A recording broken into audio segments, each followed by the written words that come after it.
नमस्कार, जय श्री राम। मैं हूं जोशी सिटी रमा। आज इस वीडियो में मैं चर्चा करूंगा मेडिकल एस्ट्रोलॉजी के तहत सेजोफेनिया योग के बारे में। सेजोफेनिया योग को ज्योतिष शास्त्र में प्रेतवादा योग या फिर पिचासवादा योग भी बोला गया है। ये योग किन ग्रहों की युति से बनता है और इसका क्या फल होता है और इसका निदान क्या है, इसके बारे में संपूर्ण चर्चा होगी इस वीडियो में। तो आप इस वीडियो में बने रहिए और पेज को फॉलो करिए और वीडियो को शेयर करिए।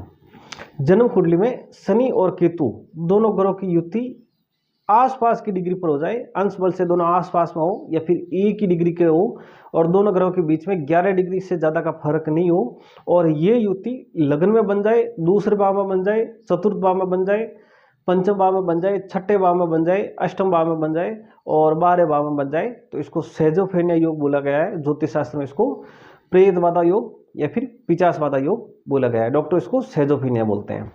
अब इस दुर्योग के लक्षण क्या है कि जातक या फिर बच्चे को ऐसा लगता है कि उसके आसपास में कोई व्यक्ति है जो उसको बुला रहा है या फिर कुछ कह रहा है या फिर कुछ करने के लिए बाध्य कर रहा है। मैंने बहुत सारी जन्म कुंडली में देखा है, ये युति अगर मेष राशि में बन जाए, वृश्चिक राशि में बन जाए, कर्क राशि में बन जाए और मीन राशि में बन जाए तो ऐसे व्यक्ति को सुसाइड वाले थॉट भी आते हैं। उसको लगता है कि कोई आसपास में व्यक्ति है, अदृश्य शक्ति है जो उसे बोल दे तुम सुसाइड कर लो, तुम ये खाना खाओ या तुम ये मत करो। वो एक तरीके से उस अदृश्य शक्ति के कंट्रोल में हो जाता है और ऐसे जातक या फिर बच्चे को कोई लत लग जाती है, एक विशेष तरह की लत लग जाती है। कई बार शराब की, कई बार मिठाई की, कई बार घी की, कोई न कोई उसे एक चीज उसे बहुत ज़्यादा पसंद आने लग जाती है।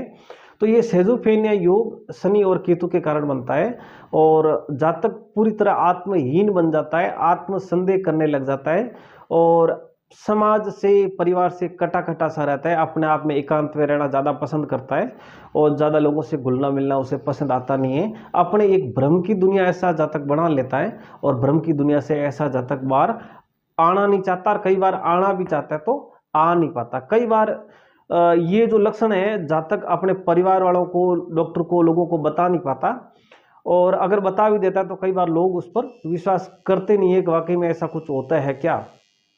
शनि और केतु की युति होती है तो ये सेजोफेनिया योग है। इसके कारण कई बार व्यक्ति सुसाइड भी कर लेता है अगर शनि की दशा हो, राहु की दशा हो, केतु की दशा हो और छठे, आठवें, 12वें भाव की दशा चल रही हो या फिर अष्टमें की दशा चल रही हो, दूसरे भाव की दशा चल रही हो तो ऐसा व्यक्ति सुसाइड कर भी लेता है कई बार। और जिस भाव में ये युति बन रही हो, जैसे शनि और केतु की युति 10वें भाव में बन रही है तो ये सेजोफेनिया आपके परिवार में पिताजी पर भी लागू होगा। पिताजी की भी ये समस्या रहेगी। चतुर्थ भाव में हो तो माताजी को ये समस्या रहेगी, लग्न भाव में तो आपको रहेगी और